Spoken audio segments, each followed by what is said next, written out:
Hola, welcome back, everybody. Let me see.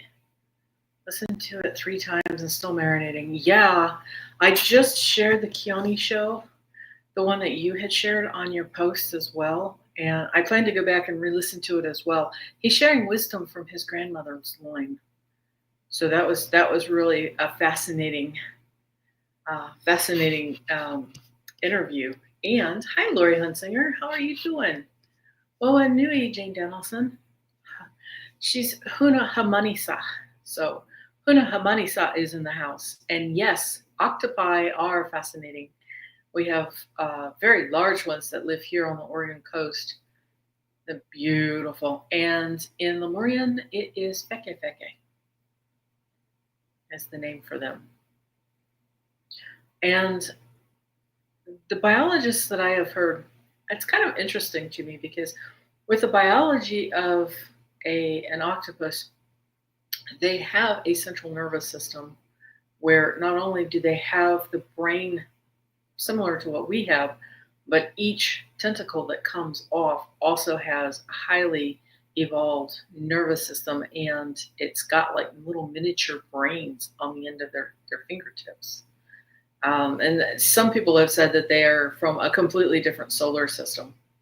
But it definitely speaks of how you can have your fingers in many pies, as they say, and how they all kind of interconnect and everything. Oh, absolutely, Rossi. Anybody that's coming in here that is new to me, I also do energy healing. So let me go ahead and pop open a channel, which is quite different. So if you're sensitive to energy, you might actually be feeling me in and around your body right now. At the moment, I'm just on everybody's backs. I am so sorry that happened to you. So if you're tapped in at all, you can absolutely just jump right in on it. Yep. At the moment, I'm on the back. Hey, Paul, how you doing? Oh, here we go. So, dream last night, laying on a viral table, and I saw a flash. I'm going to say that's a flashing light off to the side, blue, red, yellow. Heard people talking, not like you and me, but talking.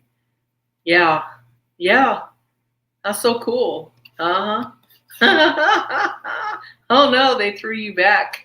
That's funny. Oh yeah, tossing back. Yeah, not only are you a live one, but that's just it. You've got more things to be doing down here.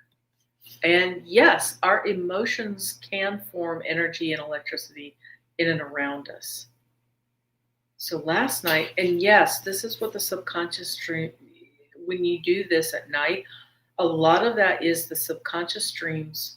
Um, your mind is making an order out of what's going on in and around your life.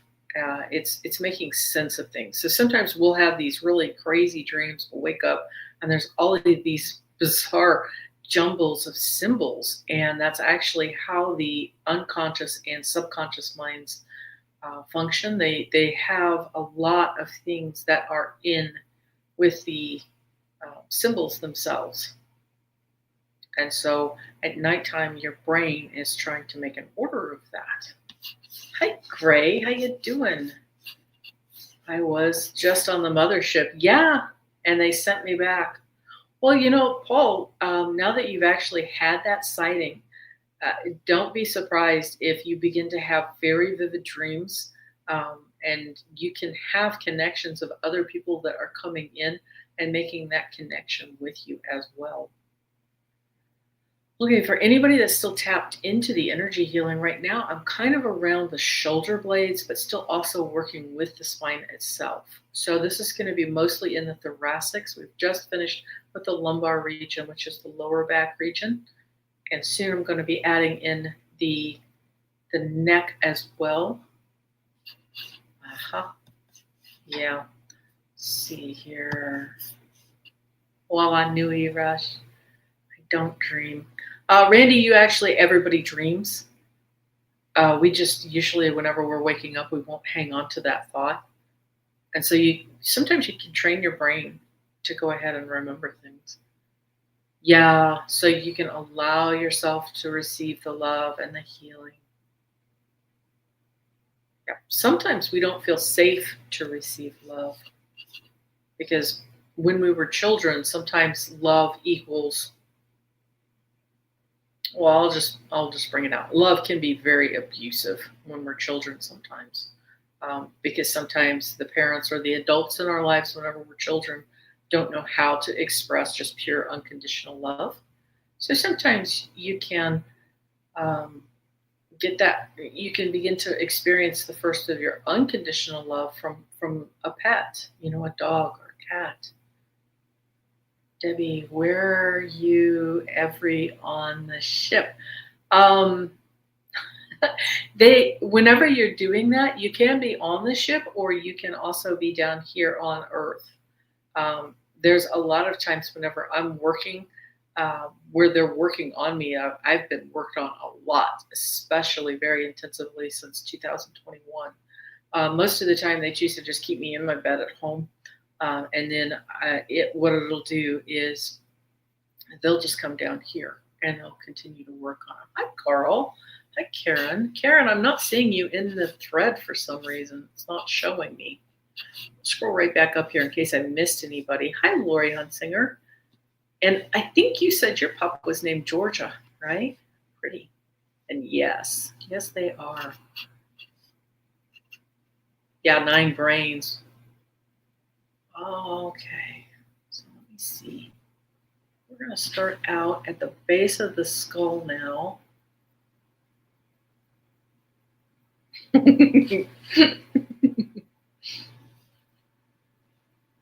Paul, did you manage to find yourself a base in Pennsylvania, or are you still with your sibling? Clearing start. Oh, my body is clearing.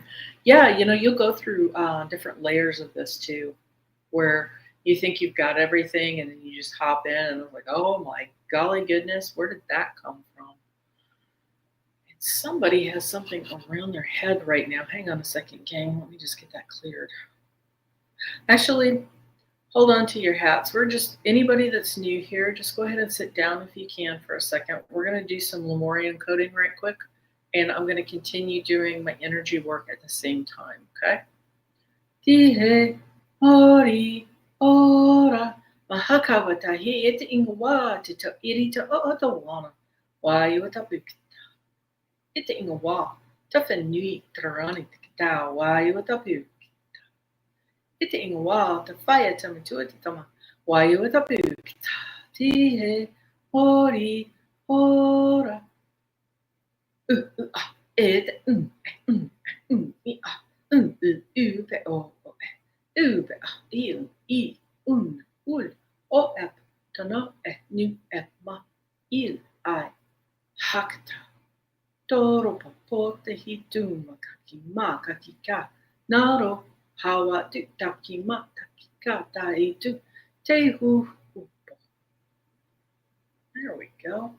Okay, still in and around the head. Scrolling. To work at everything. Yes, absolutely. I mean, it's good to practice, but sometimes I think we work too hard at it. We just need to allow it. Are some of us too busy traveling in the ethers to dream? Again, I'm going to say hypnicity, a lot, all of us, for one thing, all of us do dream. And so it's just a matter of practice. Some people will go ahead and put like a journal next to their bed so that whenever they're waking up in the morning, they've already got pen in hand and paper, and they're going ahead and scribbling down even small impressions like wherever I was warm, or there was a cold surface underneath me, or I thought I smelled coffee. You scribble those down, and what happens is it begins training your brain that you really do want to hang on to your ideas. And so it teaches you how to dip more and more into your dreams. So you'll be able to recover some of them. And like I said, some people will shut them down because it's just a big jumbled mess to us out on the conscious level. It literally will look like some little kid took their toys and just threw it across the room. It makes no sense to us. But that is how we speak, is in all of these different symbols. And you can just type it in once you're waking up. If you've got something like a staircase in your dream, you can go look up the dream meanings on that online. There's a whole bunch of different guides and things. And so you take what resonates with you. Sometimes the meanings will have multiple different meanings to it. And you just keep practicing with it. Rossi, I could really feel it when I was working on my lower back. Yeah, some people are sensitive to the energy, and so they'll feel it. Right now, I'm on the collarbones in the front.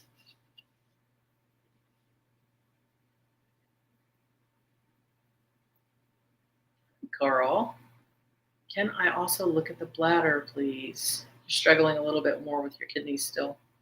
Sure. Let's see. We're going to scroll right back down here. Okay, Shannon's hopped in here. Great.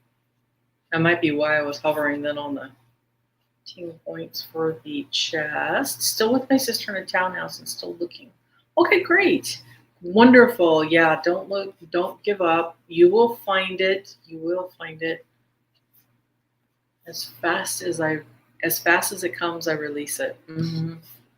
That's just it. And a lot of times that's how we forget things too. Paul. Let's see. Yeah, I think this is beautiful. Beautiful. Because the little ones actually do remember. I'm going to run through the continuum right quick for the light codes. Maha kawa tahi. And I've had a lot of people that say tawakahama. That's baby talk. Yes, because the little ones are closest to the veil, so they actually remember. And some of our first words are going to be those light languages from Lemuria as well. And it takes time, beforehand. Some of us are like, why in the world would I bother to remember my dreams? It has no practical bearing. So you have trained your dreams to be ignored. And honestly, your subconscious is happier that way, simply because it's like, that's great. I'm busy doing my own work. I'm busy. Leave me alone. But if you start to work with, and hi, CJ, if you start to work with it, then you will begin to remember more and more of what it is. Yeah. And I don't share my dark dreams either. Yeah, I'm getting a white swirling when you talked about the ETs. Yes, absolutely. And that can be gray, that can be Pleiadians that are coming in. I don't share my dark dreams because sometimes they are clearing and there is no need to feed. You are correct. Our dreams, interesting. Sometimes the dreams will bring you information. Sometimes you're, sorry, I'm doing energy work. And a lot of times whenever I do that, I do tend to slip with my speech pattern. So let me see. I'm trying to do two things at once. Actually, you know what? Here, let me back up. Let me see. Kitties, the kittens won't respond to any names. CJ, go ahead and give them temporary names for right now. Just placeholder names, because what's going to happen is as you go ahead and they evolve and they get a little bit older, you're going to know more about their personality as they evolve. When they're really, really tiny, they don't really have, some will come through and they will have a very fully formed, very distinctive personality. But other ones, it can take them a little bit to get their little feet. And sometimes you will start off with one name and evolve it to another as well. Let me see, I had a CT yesterday, and we're also working with bladders. For those people who are having trouble with your kidneys or your bladder right now, it's a little dull, but you need to back away from, just for a short time, maybe like a week, stay away from things like coffee, tea, dark sodas, caffeine, chocolate, which is tragic. But the reason why is because those will irritate your kidney while you are trying to get it cleared up. And yes, you can drink the filtered water. When they decide to pay attention, they will respond. Yeah, I agree. And cats are cats. They're just simply, sometimes they're busy doing their own thing. I usually call them cosmic kitties. And boy, somebody has got, okay, I don't know who this is, but yeah, I'm telling you, you're just way too full of sugar, caffeine. This is not healthy. Whoever you are, and you probably know who you are, it's wean off of that. That is not safe. You've got a huge inflammation going. I'm surprised there's not more trouble coming up in your body. Yes, honey, you need to back away from the cocaine or the Coca-Cola addiction. That's yeah, that's not healthy. Yeah, like Annie Bear is saying, try cranberry juice or just plain water. Yeah, and that's just it. It's more than one person. Absolutely no Red Bull. I don't know of anybody that should ever drink that. I just about had a heart attack the first time I flipped that can over, and they're like, "Oh, it's all natural." Holy cow! So it's strychnine. No, no, no, no, no, no, no. That's not safe. So what you're going to need to do is find yourself some really good water, and just start drinking more of the water. And you can do the cranberry juice, which will definitely help to soothe. Licorice, mallow, marshmallow. Yeah, that's my only vice is Coke. With your Coke, don't go cold turkey on it. Then, if you're having something like 10 cans of soda a day, go down to 5 or 7 to start with, and wean yourself off. But I gotta be honest, your body is really not in a good place, and I don't think that that's Karen's friend. Let me see if we can do some power cleansing right here. Yeah, I was a kid whenever I encountered my first kidney infection. It wasn't even a bladder infection, it was a kidney infection. So yeah, it's really tragic, all the things that you have to avoid, and it's not forever. It's just not right now. But yeah, if this is Carl's body, but it's not just one person. I can feel it, various shades of, and everybody will fight with me over it. But if you can, avoid diet anything like the plague. I would prefer you to drink the real thing over anything fakey diet, okay? But you can simply drink half of it, half of your quantity, and just keep gradually working about reducing the amount and the quantities. Right now I'm on the kidneys themselves and just kind of pouring through a whole bunch of different energies coming through to try to cleanse this for you. But the bottom line is right now you definitely will want to focus on replacing your beverages with water. Yeah, I'm hospitalized from kidney infection when I was 4, and I drink tea more than anything. I watched a friend who drank the energy drinks and she ended up dying of liver cancer. It doesn't surprise me. There's just way too much sugar. Yeah, Mother's Day desserts. Which there again, it's one thing to just kind of woohoo over, a holiday or a celebration or something. But honestly, if you're drinking the sodas and you're struggling with kidney infections, you really need to dial that out. Same thing with, and I know it's tragic, but you need to dial out things like the coffee and the teas. Those you could switch to an herbal tea. Or as CJ is saying, a naturally flavored water. You're going to want to back away from the sugar as much as you can.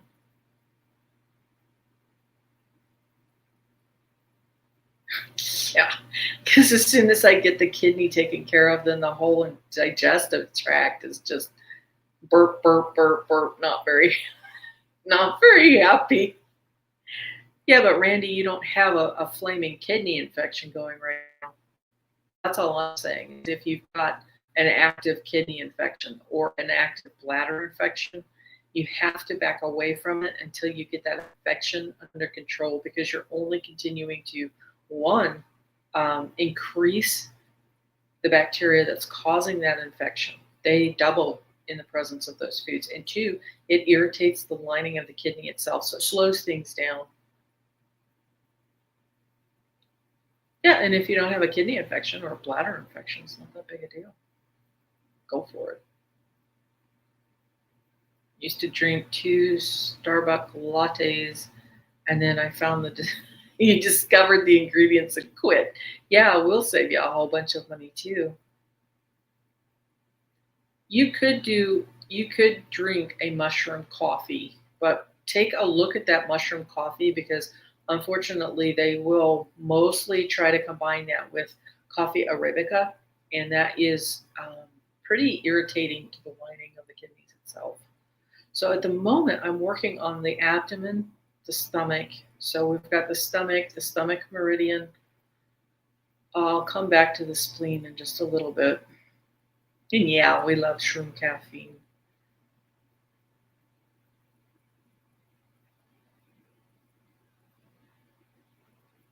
Yeah, I don't know who this is, but they've really got a whole bunch of burping and everything. And yes, thank you, Annie Bear. If you are on any kind of medication for like the diabetes, or if you have, help me out here, Annie Bear, mushrooms. Mushrooms are counterindicated if you have high blood pressure, diabetes, or I want to say Lori Hunsinger with the immunocompromised. So if your immune system attacks you, so things like lupus, you'll want to stay away from the mushrooms. And the reason why is because the mushrooms will balance your blood sugar. If you are taking medications for blood sugar, it will combine and make your blood sugar too low. Same thing with the heart medication. Mushrooms by itself will cause the heart to balance out. But if you're already on medications that is already taking over that capacity, it can accidentally double up. Now, I'm not saying you can't, you could eat like one mushroom, or you could have like a little quarter teaspoon of just mushroom coffee once a day. I'm talking about where you've accidentally doubled up on taking a whole bunch. You've eaten a whole mess of mushrooms with your lunch. You're squashing down like 2 or 3 cups of the mushroom coffee, and then you're also taking your medicines. Then you're going to potentially run into troubles. And they do absolutely heal. But the main thing on them too is that it can, like I said, if you're allergic to it too, you've really got to dial that out. Oh yeah, absolutely. Well, kudos to you, Paul. I am so glad that you're dialing it down. I'll say it. It's full of aspartame, and aspartame breaks down in the body, so it's a big problem. It's not healthy for you to be drinking anything that has aspartame or a sulfame K in it. And this is just for spiritual purposes only. This is not to diagnose, treat, or replace anything medical. Not at all. Mm-hmm. As Lori is saying too, that's the same thing. As long as you're not combining them. And I think that's pretty reasonable, because, I've seen it even where people have taken aspirins, and then they have used like a topical numbing or anti-pain for just gel rubs for their legs for running, and they've accidentally stacked too much of the aspirin on top of the other form of aspirin and run into problems with it. Yeah, and I think that's where the types of mushrooms, I'm going to say probably not. We grow them for a living. And lion's mane is king whenever it comes to anything to do with the brain or powering up your immune system. And then just depending on which ones you have in front of you, most of them are interchangeable. Perfect. So I have it. Oh, that's nice. Yeah, Any Bear's finding a different thing to switch out as well. White navy beans. Going to switch to some lima beans for the gut health. That is really nice. I do have ice water 3 times a day, and it is going slow. That's wonderful. You are doing it right, because that will help you, Paul. That will help you to wean off of that and get yourself cleaned up. I'm still kind of doing the energy work mostly, predominantly for the abdominal area and the interior of the spine. Pistachios are really good for magnesium, I agree. And I love a good mushroom soup. Really key for those that are in the northern climates as well, because the mushrooms will help in the wintertime with the lack of vitamin D that we have. But again, if you have any kind of allergic reaction to it, don't. Just don't. Because there are people that are allergic to it. Yep. Okay, so Lori's got the Hashimoto's. Oh, that might have been the throat thing that I felt earlier. Interesting. Switch from taking it. Yeah. Beautiful. Okay, cool. Oh. Rossi's also saying be careful with, there it goes, hibiscus. Same troubles. Yep. Beautiful. Scrolling down here. La la la la. Okay, gang. Okay, so if you are ticklish, I am on the rib cage right now. You've never tried lima beans? Oh, you're in for a treat. Lima beans are really nice. They're kind of mushy. Mm-hmm. Beautiful. Wow. Wow. Following my mother-in-law's example, she lived to be 97. Wow, that's amazing. You got it too. That's funny. Oh, me. My mom had her thyroid removed when I was 5. Yes, for spiritual and entertainment purposes only. Gorgeous.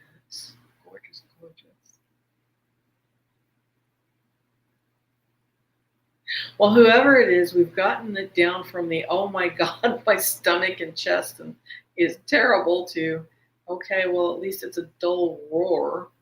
Yeah, it's a texture thing with lima beans. I can say that so much with okra. Hey, you could sit there and tell me how beneficial and how amazing it is. I'm not going to eat okra. It's just not going to happen. Oh, Dad, congratulations on the newborns. Let's see. Is Pepsi back with the babies? Mama Cat Ziggy. Hang on a second. Let me see if I can dip in and feel into them.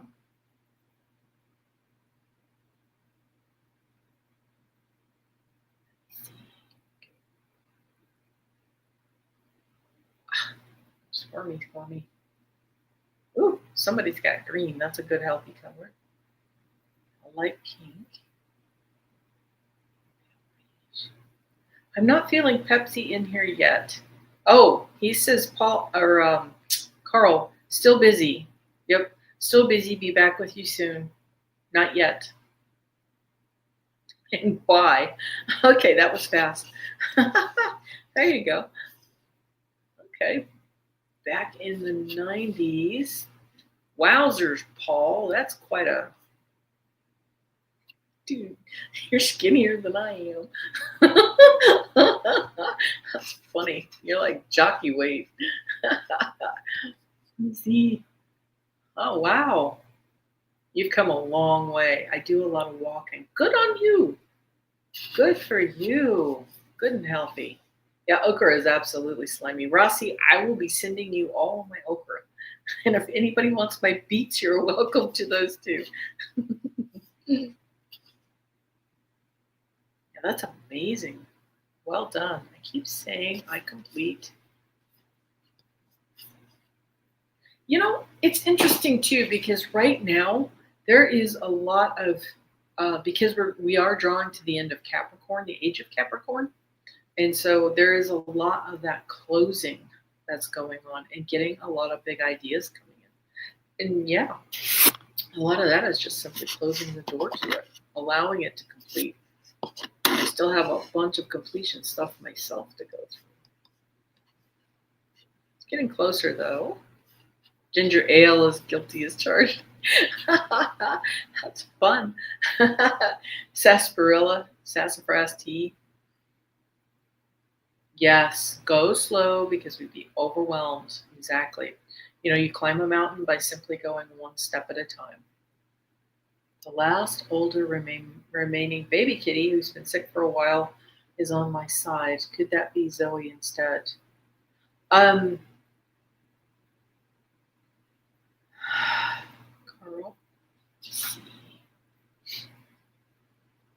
Yeah, my downfall of sugar is, but I think a teaspoon is healthier than absolutely hypnicity. And I'll say the same thing too. If you have that craving, definitely use the sugar instead of some sort of a substitute. Lungs. Take it all as fast as it comes in.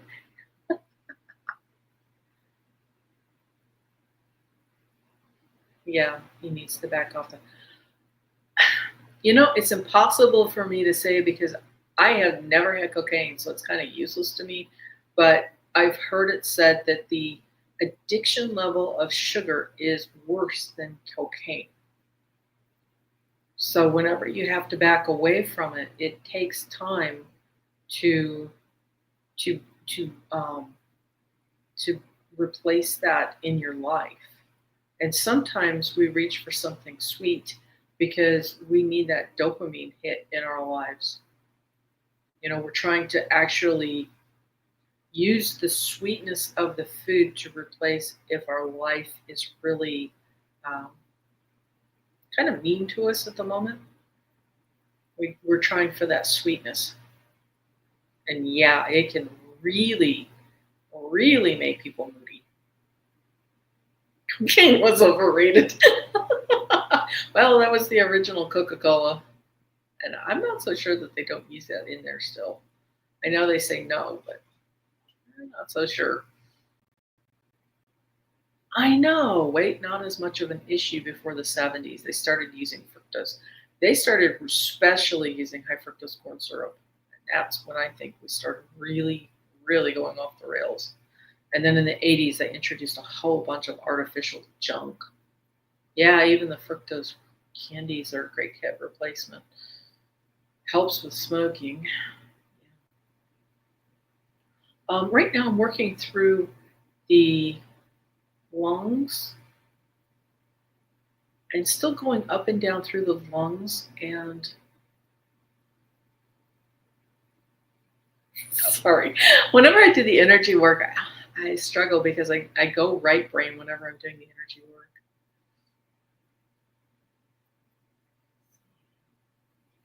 Yeah, aspartame is a problem. That's why the cancer rates are higher too. Evasive mama kitty sitting on my pillow. Whoops. Whoops. A lot of times with the kitty cats, if they're not toileting in their box, sometimes they can have an underlying urinary tract infection.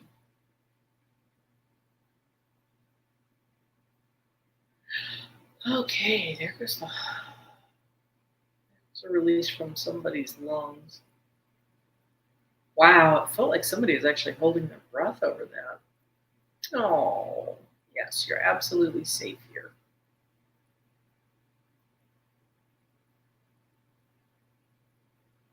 Well, some of it is, you know, with Dr. Atkins back in the day, he simply told us, you know, willpower is going to go a long ways. Give the diet a try where you just back away from, you cut out the sugar from the diet. And instead of high carbs, you look for low carb fiber diet foods, which would be like zucchini or cucumber or squash. Pumpkin is really good. And then you measure those foods as well. Romaine lettuce is really good to make salads with.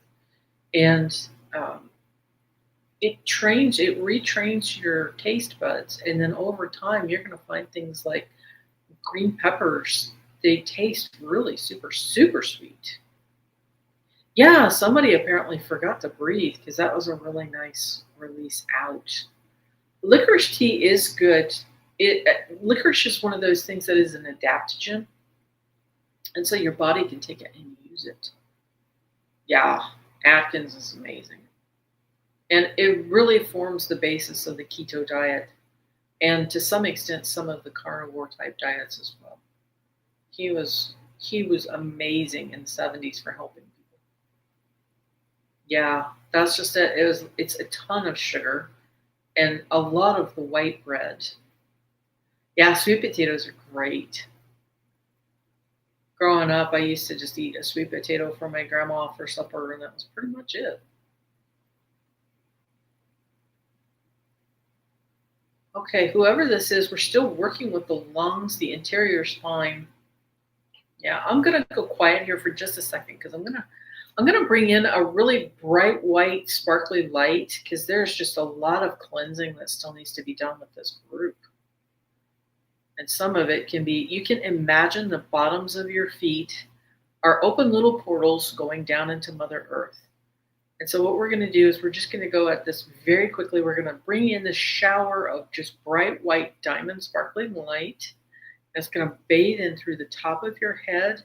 And anything gunky, just imagine that going out right in front of that as we come down through the head, the face, all around the teeth, the mouth, the ears, base of the skull, down through the throat.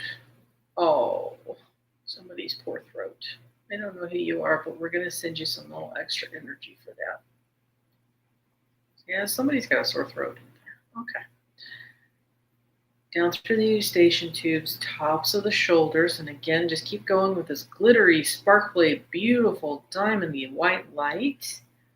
And it's chasing out anything. Just imagine it as a gunky color in front of it. Going down. We're working through the tops of the shoulders now, top of the arms, going down through the arms, elbows, out through the forearms, wrists, fingers and hands towards Mother Earth. Yes, palm of hand too. Power wash that. Okay. Power wash all the way through your lungs, heart space, diaphragm. Bright white, sparkly light today. I know usually I let you have a color, but today it's just going to be this really intense, sparkly, sparkly diamond light. Do some power washing through here just to assist. We've got a lot of gunk in the field today. Down through the tummies. Beautiful. Hips. Power wash. Yep. Through the tushy. Down through the thighs. Your knees. Down through the calves and your shins. Into the ankles. And again, down through that portal in your feet into Mother Earth, all the way through the feet, gorgeous toes, and into Mother Earth. Beautiful.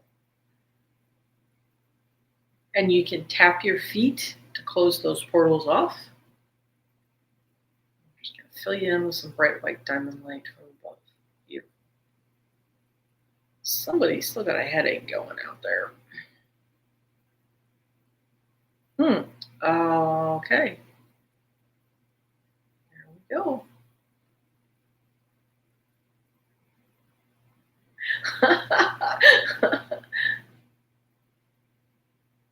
Yeah, burps. Okay. I wondered who that was because I could feel it when it was coming up. Oh, beautiful. Beautiful. Feel the pressure. Oh, actually, forgot. I was going to do my little presentation stuff. The hot stuff that I have loaded in here. Yeah, let's use some slides. Head, neck, and now you got a backache. Oh no. Oh, beautiful. Wonderful, Paul. Chills washed over me. Oh, that's so sweet. Yay. Yeah, we just bring that up. Wonderful. If you've done any yawning, stretching, sneezing, burping, coughing, or you've got like tummy rumbles, let's just go ahead and get a drink of water if you can.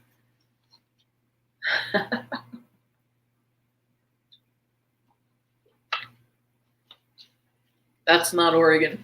I forgot to check actually where this was. It could be Oregon. Brookings, Oregon. Much further down. We are good heard. Yes, we are. My neck just released. Beautiful. Beautiful.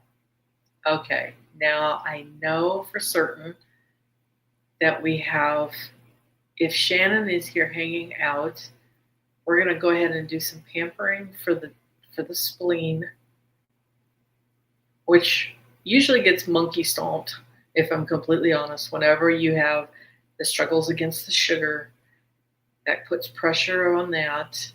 Yeah, get yourself a drink of water, Randy. Yep. No, we don't. We don't spell check here. There we go. Spleen can also be connected to the emotions where you get into a cycle where you can't decide which way you want to go. You're kind of wishy-washy. That can show up as spleen energy out of balance. And it's a chicken and an egg thing. Sometimes the spleen energy is out of balance and it leads to you dithering over whether or not you want to do something in your decision. You just really can't seem to take a stance on it. Or sometimes the I can't take a stance becomes so over the top traumatic that it ends up leading to an imbalance in your spleen energy. But as I said, if you have imbalances with sugar, or really high sugar, or diabetes, or insulin resistance in your diet, that can be leading to a spleen deficiency. And the reason I'm mentioning the spleen is because I suspect the spleen may be where this person's liver has been stealing the energy from. Liver absolutely loves to be hot. It's a hot energy. And sometimes with it, it gets too cold, and so it will begin stealing the heat from the other organs, and it leads to imbalances. So at the moment, we're going to pamper the spleen first. We're going to bring that chi flow into the spleen. And then what we're going to do,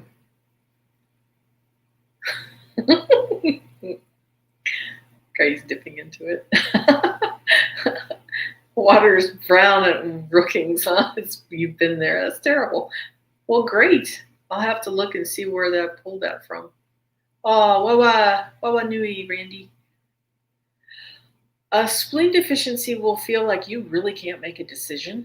And with a spleen deficiency, you may feel pain underneath the stomach area. It'll be more on the left-hand side of the body.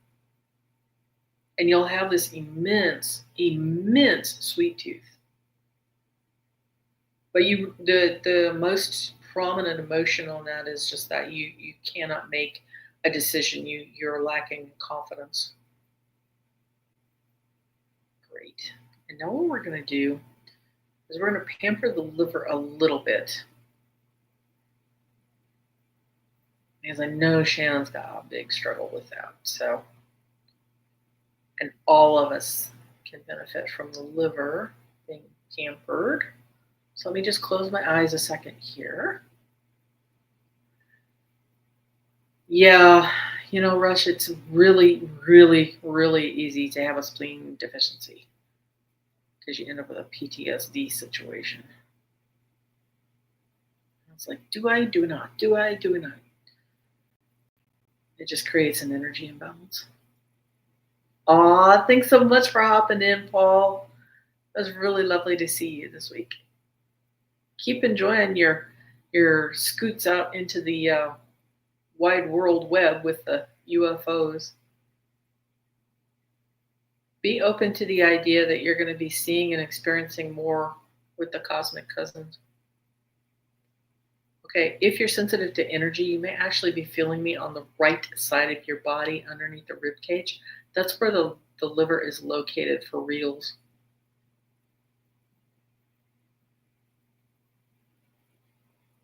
Yeah, there it goes.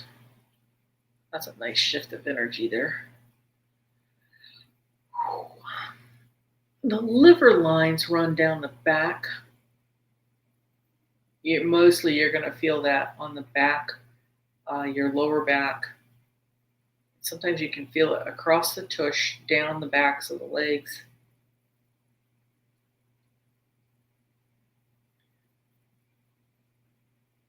There we go. Beautiful.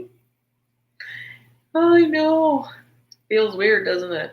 There's some people that are like, oh my God, I can feel this. And other people are like, this is nonsense. I don't feel anything. If you're one of those people that don't feel anything, don't worry about it because it doesn't matter if you're feeling it or not. 1111 there. Your energy field is still responding to it. So you cannot do it wrong. There's nothing wrong with you. Some people are just more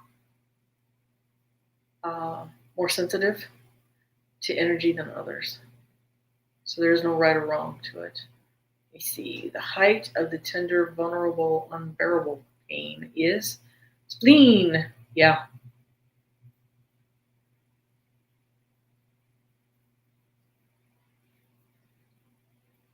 Yep. Lack of confidence. And like I said, you'll know if you've got a spleen imbalance because you can't make a decision to save your life. And the other thing is you've got the sugar craving from hell. Okay, there it goes. And it's all interconnected.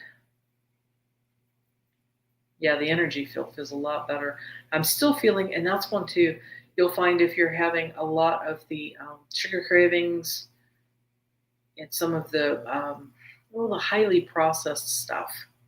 All the stuff that it's kind of ironic because society gears us to use that for comfort food, but it sets up inflammations in our body. And what it is it's just not digesting very well. Our body is just not absorbing it very well. And so the body, in an attempt to clean and clear the toxins from the system, will begin shoving things into uh, spaces in and around our body. And a lot of times that will show up as joint pains. So people are like, oh, it's arthritis. And yeah, you can start looking at that as doing all the things that the doctor's telling you to do for the arthritis. But you can also look to your diet to see if there are hidden factors in there that you might be struggling against. Oh, yeah, everybody's got that. And yeah, it's a spleen imbalance, is what that is.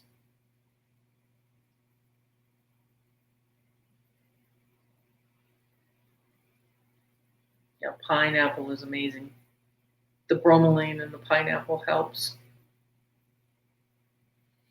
If you're attempting to avoid the sugar, a lot of times you can take those little capsules of the bromelain where it's just the enzyme of the bromelain itself. Or just eat just a few chunks of the pineapple.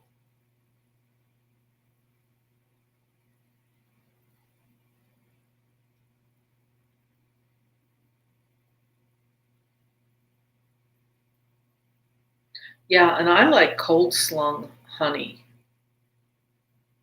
Don't ever have honey if it's been high heat or anything like that because it's just been destroyed.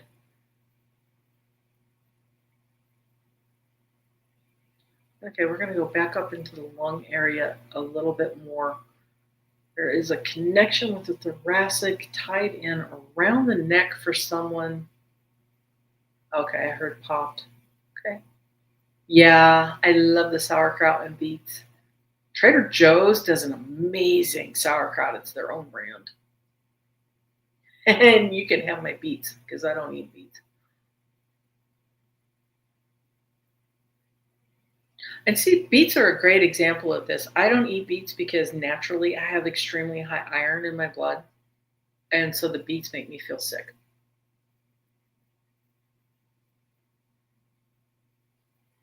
So really, it's your body that goes, ooh, not for me. And that's just it, not for me. You need to pay attention if something makes you feel sick. It doesn't matter how many amazing health benefits it is. Yes, you need to have, let me put the typing in here so you can see what it is, but it's called cold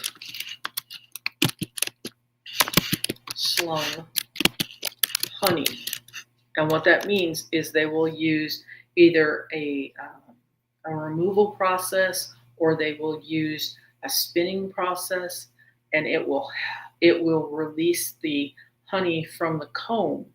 But high heat absolutely destroys it. Any of the antibacterial or antiviral, antifungal properties in it. So pasteurized honey, and again, this is just for historical purposes. I'm just sharing this information from history and what the Egyptians did and everything. The high heat will stop the honey from doing all of its good stuff. Yeah, and it's like hypnicity is saying, the beets help me with the gallbladder issues.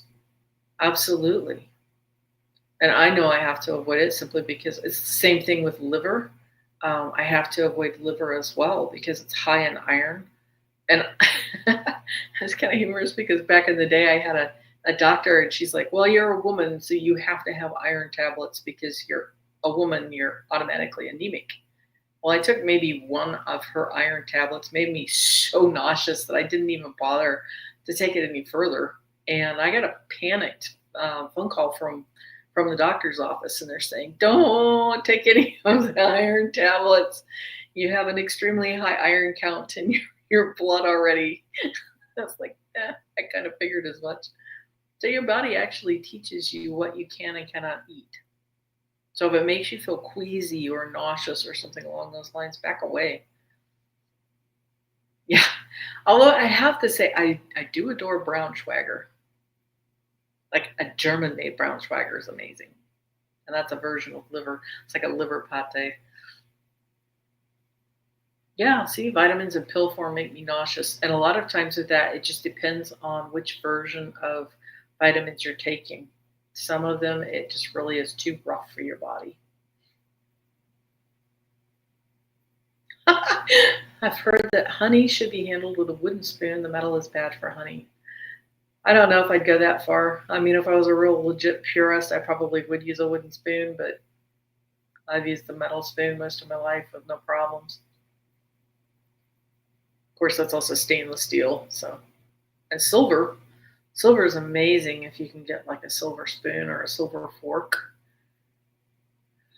Oh, okay, I'm still doing the front of the body on the conception vessel.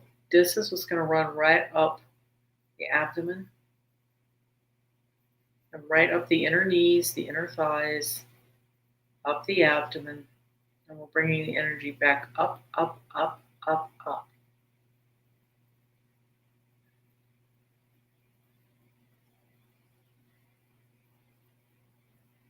Beautiful. Yeah, I know. Somebody's throat is just really, really unhappy.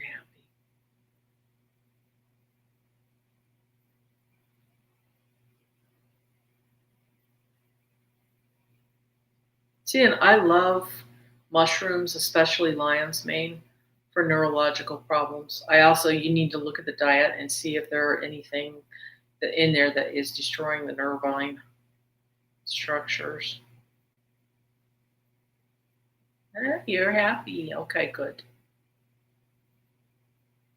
Now, I'm not sure if that's a human or if that's a kitty cat that's struggling with the throat.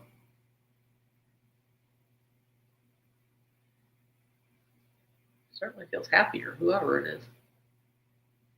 I think they were fighting a sore throat.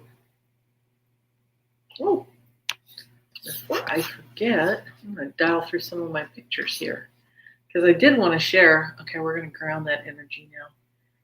That little crab in front of us. The little crab is actually, for Lemuria, is this month one of the animals that supports and is known as a medicine for the Totoroa is Wipaka, which is the king or queen crab. And in Lemurian, the Wipaka represents our prosperity. Oh, Well, if that's the case, Rossi, we were working on, and that's just that anybody's animals can easily hop in.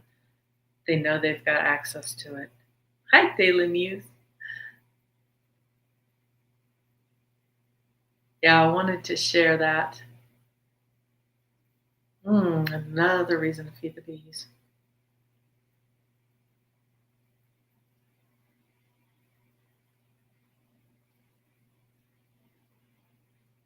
And Wednesday is also the day of the crab. Today is the day of the orca, which is Maki, Maki. But the Wipaka, that's Wednesday. Crabby me. I love the crabs. To begin with, I adore Dungeness crabs on many levels. Mostly they're really, really tasty. I do love me some crab chowder, along with some clam chowder. Crab chowder is pretty cool too. But yeah, the Dungeness crab is amazing. And, as a species, they're very loyal. When they've got friends, they are very loyal to one another. And they approach problems sideways. And of course, they can be very crabby. The little pinchers, you're gonna meet the pinchers if you're coming at them straight. But if you come at them sideways and let them see and meet you, they often have very tender hearts, which is why they hide underneath their crab exterior, that crusty exterior. But yeah, our little Wipaka represents the Lemurian prosperity. My hubby is a crab Cancer. Is he a Kaka? Any bear? Oh yeah. Cold cracked Dungeness is the best. Ooh, yum yum yum. Yum yum yum yum yum. Oh, I'll be. So in Florida they'll take just the one claw and then they'll allow the crab to live. Yep, he's a Kaka then. Yep. Sign of the talking parrot for that. Yep, loyalty holds on to you even to the point of losing a leg. Which, in their outlook, they're very much like the Tuatara because the geckos the lizards like the are they called the Anoles? They'll lose their tail. Skinks, they'll lose their tail rather than to a predator, rather than to completely lose their lives. So they just do that as an adaptation. Oh, me too, Crancer. Kaka. And I'm having a family dinner on Wednesday. It feels good brewing. Oh, that's wonderful. You guys are making me hungry. Crab, Sun, Moon, Mercury, loads of Cancer here. Well, just depending on your degrees, hypnicity, you will be Kopanui, Maita, or Kaka for the flavorings. Thank you. I have a huge crab leg at the bottom of my feet. There you go. It's amazing. You can pop that into a omelet too. Ooh. Or you can do like extra herbs and you can do like a quiche. Ooh, those are wonderful. Uh-oh, we're both strong. Sometimes our canoe just goes in circles. Like the little crabs. We'll just keep going around and around and around. Oh, wonderful. Rush is a Kaka as well. So many. Beautiful. Well, the Kakas are wonderful. And like I said earlier, everybody thinks, they're the sign of the talking parrot. Parrots are always talk, talk, talk, talk, talk. But I used to work in, it was half of the store was fish and the other half of it was tropical birds. And the Kakas, if they were shy, they weren't necessarily going to talk to a stranger. So, wow, I have 3 mystic rectangles in my birth chart. So that tells you that you've got a lot of emphasis on things. Yeah, we had one I'll never forget. Name was Scooby, green winged macaw. Scooby used to do the most amazing dances because we used to have the rock station on in the morning whenever we were cleaning the cages before we opened.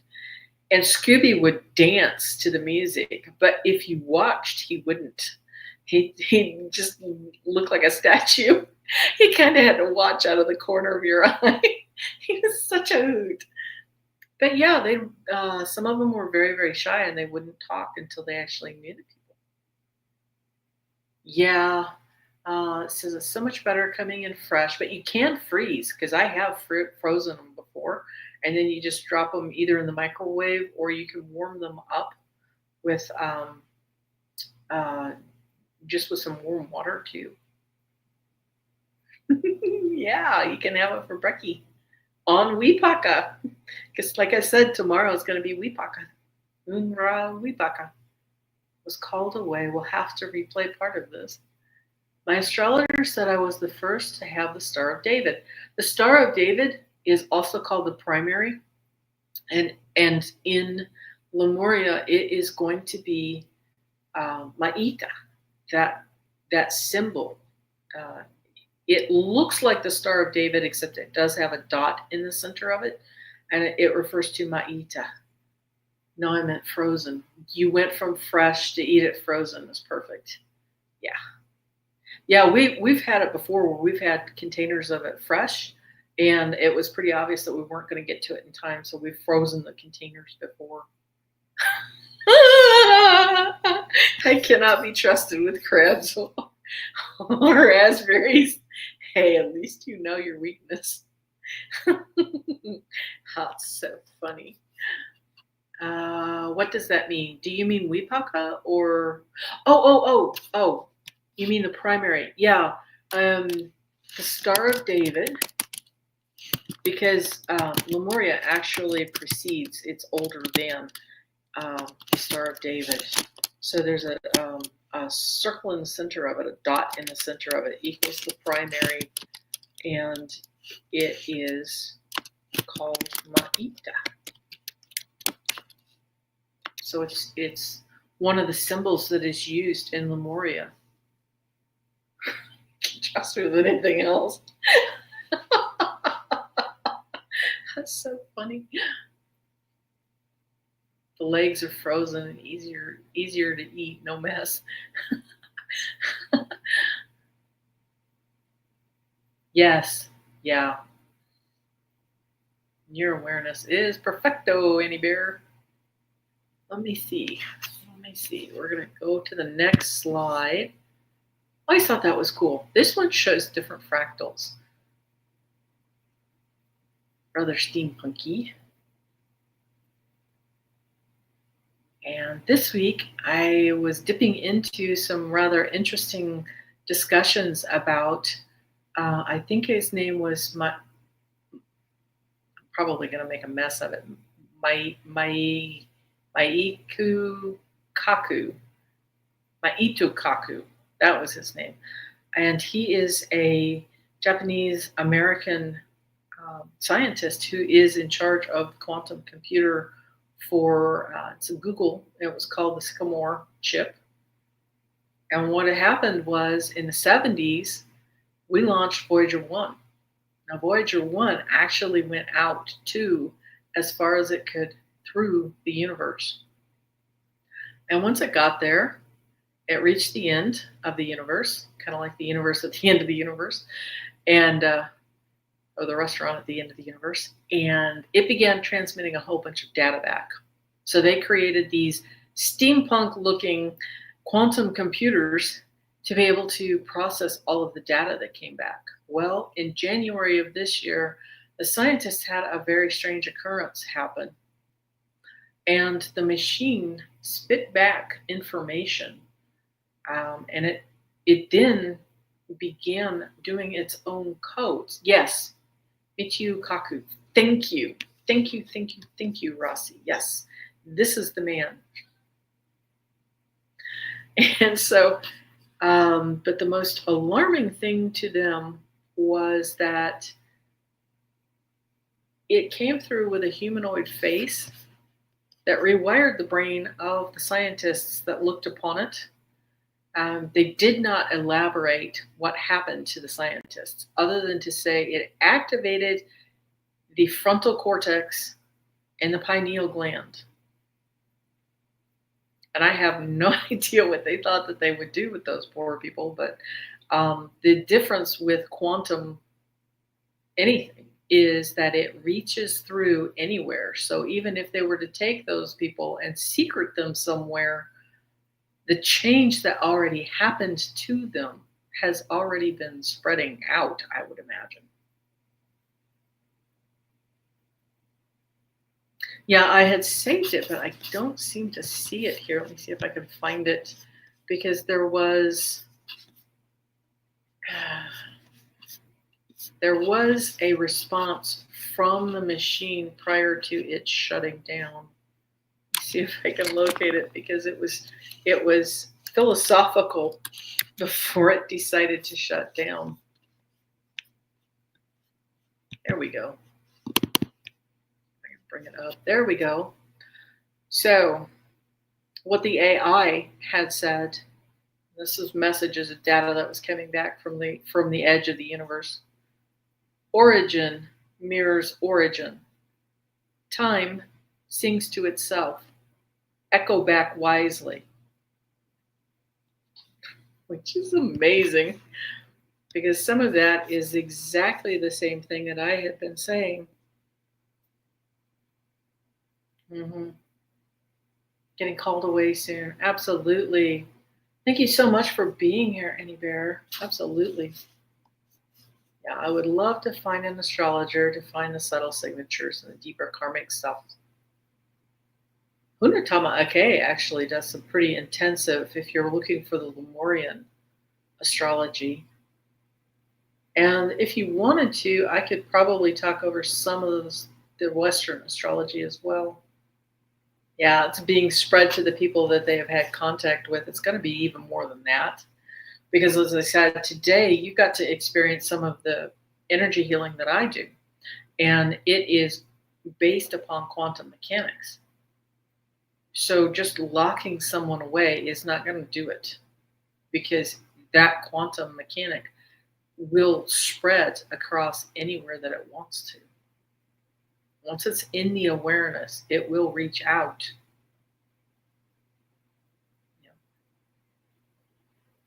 Yeah. Yeah. And Diana Bowles is another really good resource, Gray. She's a really smart astrologer. And so is Valerie at Illumination Portal. Valerie Bradshaw. She's another one of our gifted astrologers. If you're wanting regular astrology, you do Illumination. She is so sweet too. Illumination Portal. And then Diana Bowles will be at Oil Painter. Yeah. Some people don't, Rossi. The Oil Painter.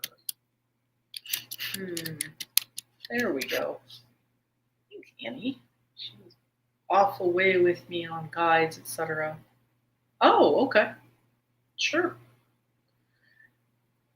Valerie Bradshaw at Illumination Portal, though, she sticks pretty much to the basics for regular Western astrology.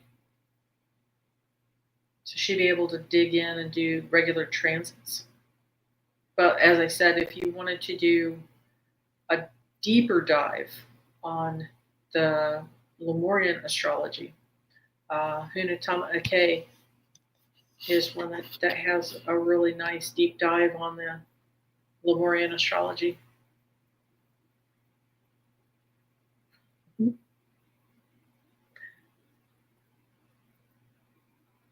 It's nice. It gives you a starting point with where we are now.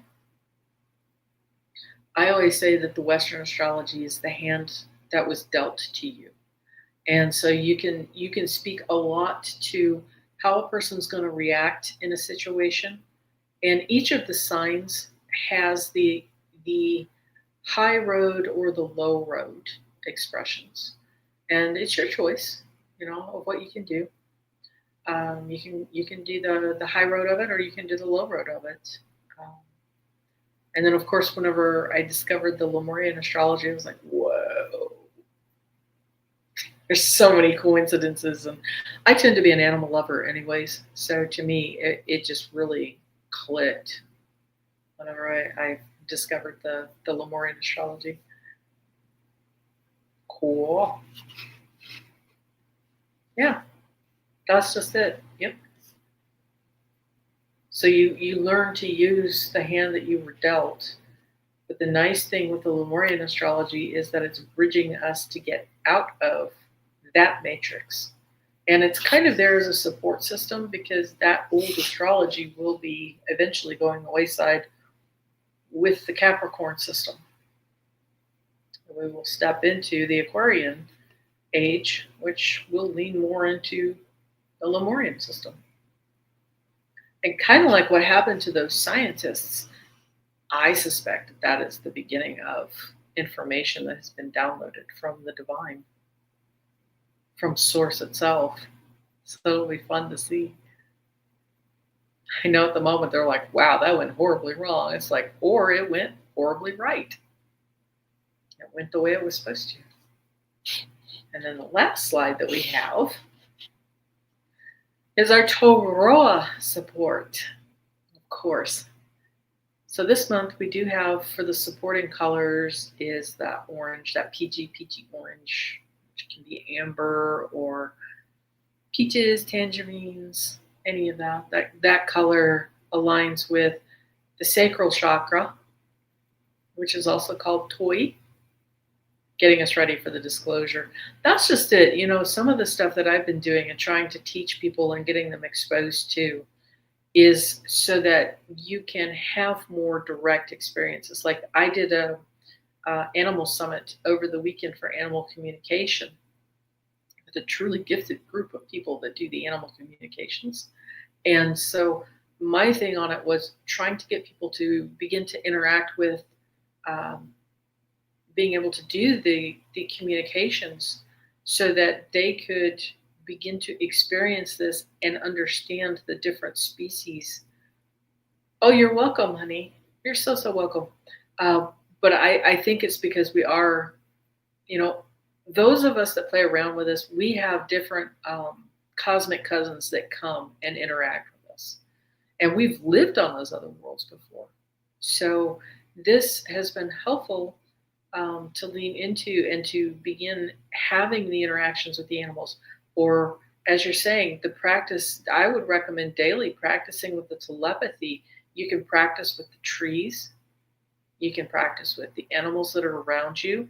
If you have favorite crystals, you can absolutely practice some of that communication with the crystals themselves as well.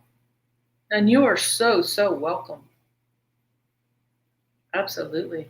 Been wearing the orange, making a rose hydrosol. Ooh, how beautiful. Beautiful. I missed them.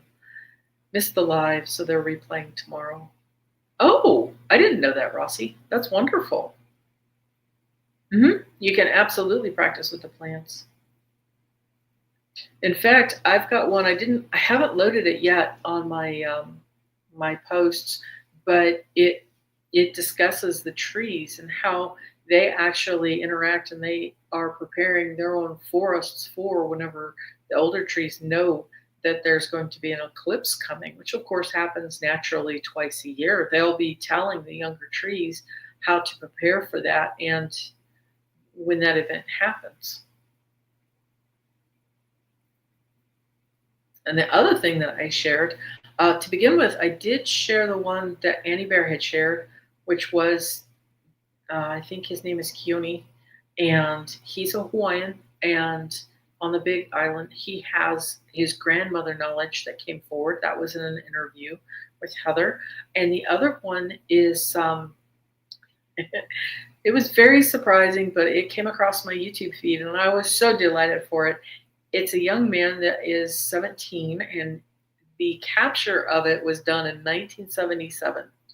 He's explaining to the man in the interview that he had encountered a Bigfoot, and that was in West Pines in Tennessee.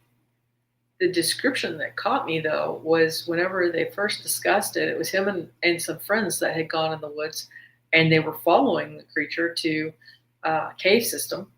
They went towards the first cave entrance and discovered that it was pretty complex on the inside. So as he acknowledges, it's not very smart to go into it. So they back up and they go further down, and they discover that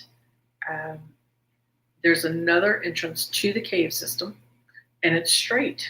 And so they go in there and they explore a little bit, and then they come back up. There is the interaction that happens with the Bigfoot, but the thing that really caught me is he said, I don't know the names of the trees, but I know these trees like the back of my hand. And he said, I'm here to tell you the trees were not in the right position. When we came back through, it had completely changed in that section of the woods.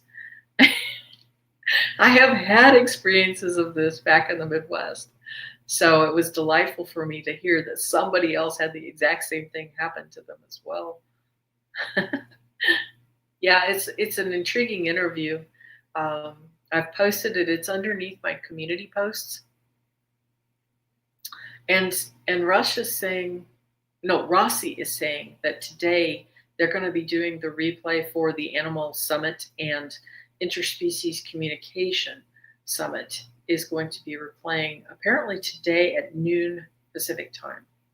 So if you get the opportunity, there's a lot of truly gifted animal communicators. My own contribution to it, I explain how I use and I access through the right side of my brain. And like, for example, whenever I was doing the energy work today, you saw me struggling quite a few times. And the reason why is because that's the nonverbal right side of the brain. So that's indicating that I'm going over to the right side of the brain. It's called the Animal and Interspecies Communication Summit, and it's going to be underneath. The link is underneath my community posts, and it was done with Lori Rayon and Master Cat Puda and Lauren Gailey. So the link is going to be there. It's $97 for the summit for the replay, but you also get a lot of us. And as I said, my gift comes through the right side of my brain, but loads of other people, they actually have it coming through their heart chakra. So everybody's got different tools. And the important thing on it is, I think everybody has the ability to do this. I think we are all capable, quite frankly, of communicating telepathically, because that is the way that the animals do. And they don't, while you can hear voices of them in your head, a lot of times they're going to communicate with imagery. So it'll look like watching a TV. You'll get a snapshot of a color flash, or you'll get maybe a fragrance that comes through. And so you can begin building upon it. But one of my absolute favorite things is to just go to the right side of the brain, or as it began whenever I was a child, keep your mouth shut. And then just in your mind, like mine, one of my first distinctive ones was I was in front of a fish tank, and I kept my lip shut, and I simply asked the fish that was in front of me, can you hear me? And the reason why I encouraged to do this with something small and non-threatening is because it can be very mind-blowing when you're first starting to get feedback from an animal. I mean, I was pretty open to the idea, and even I was just blown away by the idea that an animal could hear me mentally. But of course they can. And it helps to overcome that programming that we've had. You are not crazy. You are not going nuts. This is really happening whenever you get this. I'm going to go ahead and bring my picture back up if I can. No. Yes. So there we go. But it's very helpful to know that other people are having the same experience as you are. Like I said, our society has tried to bash people down, especially whenever we were younger. It's just your imagination. Well, yes, because your imagination exists in the right side of the brain. And again, nonverbal, it's your imagination. This is where your intuition lies. So the more you can play with this, the more that it helps to open up your clairs. Because the animals are constantly communicating. Now, one thing that I will say is ensure that you and the animal are safe first. And don't try to do this whenever it's next to their feeding time. As I've said in the previous interview, if it's lunchtime and you've got a really yummy supper that is ready and you know it's lunchtime, this is not the time to have your neighbor come in and chat, and have a conversation with you. That's ridiculous. You're not really going to be focused on that conversation. It's lonely because not everyone is meant to see everything. I agree, ethnicity. I agree. But the more that people do this, and the more that you know that there are others out here seeing and experiencing this as well, it helps to know you're not alone. And I really wanted people to know you're not losing your mind or hear everything. Yeah. And there's times whenever your clairs will come online much stronger and faster. I had an experience a few years back where I had a reading, I had my Lemurian birth chart done with Hunatama Ike. And after I had that, I have always had the clairaudience. But afterwards, I literally heard a dragonfly that was creating a portal opening in my back field. It was quite different, quite unique. But the more that we do this and the more we experience these things, the more open that we are, it's going to help us as we progress through, because none of us know how fast the age of Aquarius is coming in. We know that we are in between the two eras. We are in between the age of Capricorn and the age of Aquarius, which is Lemuria 5. So the more that we can practice these and step more into and be more comfortable with our tools, and our toolkit's going to be different for everybody. I really encourage you to build as many tools as you can on your tool chest, because you don't know at any given point which one's going to resonate with you. And you might learn a technique. It may not resonate with you that day, but it might be something 2 months from now that you'll go, ooh, and then you'll remember that technique because it really comes online for you. And I think it's in preparation because we do have, as I said, we've got interdimensional species. They do feel and think differently from us. And it is a way for us to prepare for being able to have that communication and step forward with our cosmic cousins, which is, many of us can remember past lives from different planets, quite frankly. We have that echo in our memory banks. So it's kind of cool. I want to make sure that as we step forward, that we can also feel into that. Yeah, and that's just that we're on the precipice of a tidal wave of light. And like this, I've been taking, that's perfect, Rossi. That is perfect. Same thing. And it's one thing to go ahead and, if you have the abundance, go ahead and take these classes, but you can even pick up the practices and the different techniques and things from YouTube for free. So there's a plethora of them.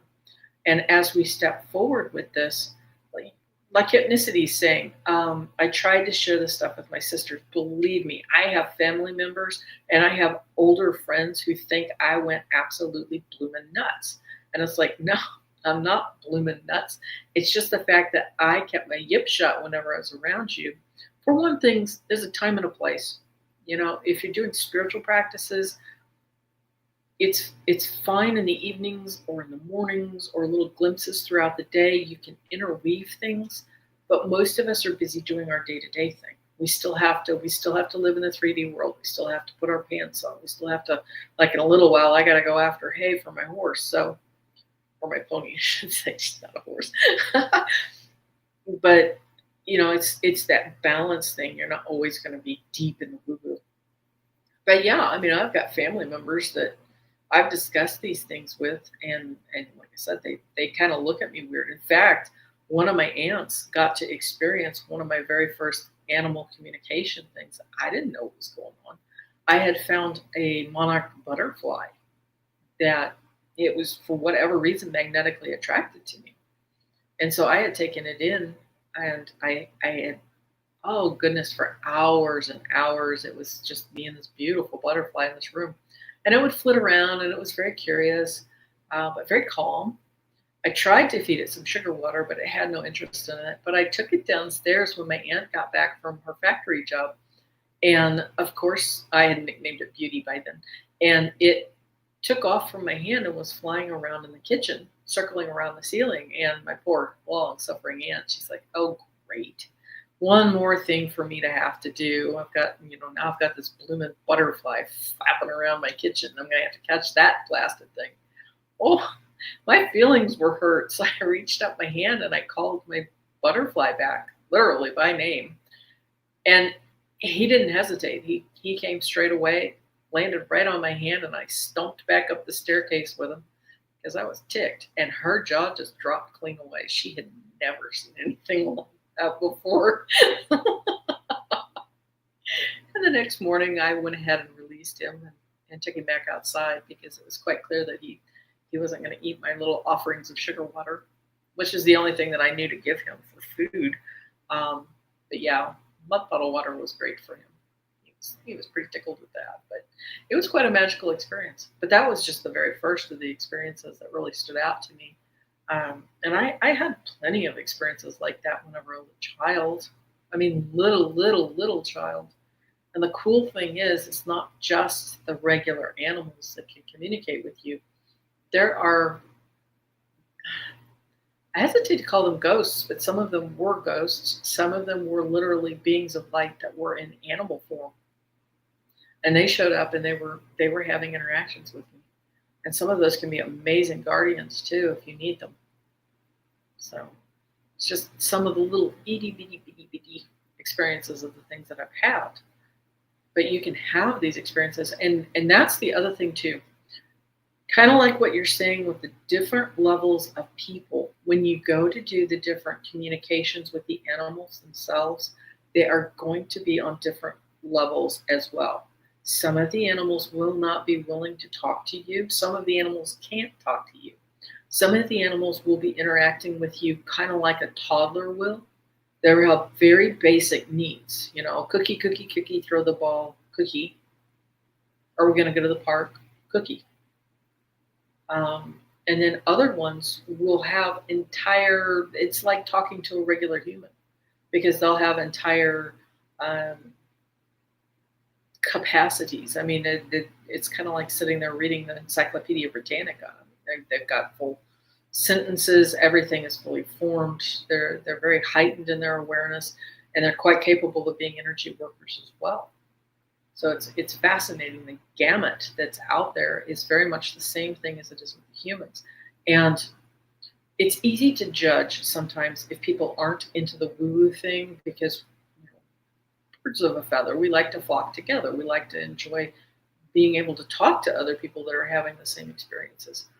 And sometimes it can be really easy to accidentally class someone that is being non-engaged in the energy world or in the spiritual world as being non, but who's to say that they maybe this time through they signed up for an easier life. Maybe they decided this time through they weren't going to go for anything karmically. They just were here purely for the material existence experience bank that they could take back over to the Akashic records.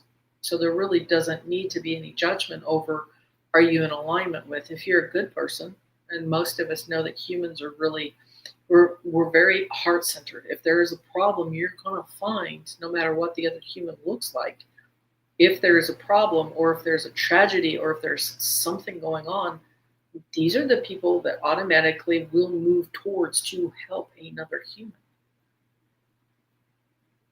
So I've been told that I'm an insectoid hybrid, and that's why I'm terrified of the insects. And if that is something in your makeup, hypnicity, then and the other thing that I'm hearing too is that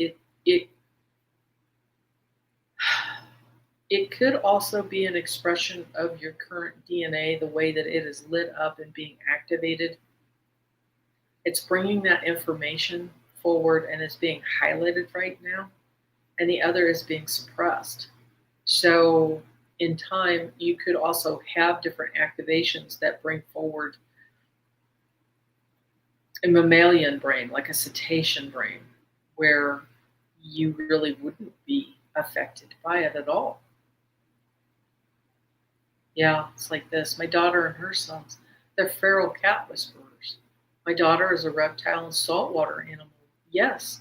And it's a lot of fun to see the next generation exploring and expressing all of that. Absolutely. That's beautiful. That is beautiful, Lori. Oh, well, ethnicity with your brother teasing you with frogs as a kid. Part of it could just be PTSD from childhood. I think all of us had some of it. Praying mantis, bees in my head.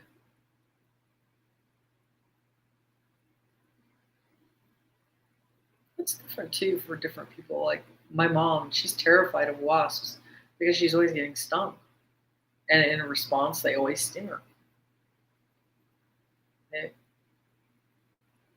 Aw. Stray cats follow me around too. It's a lifelong pattern. Aw, that's so sweet. Oh, how rude. Yeah, your bro was 14 years older than. Yeah, that's just brothers for you. They love to terrify younger siblings.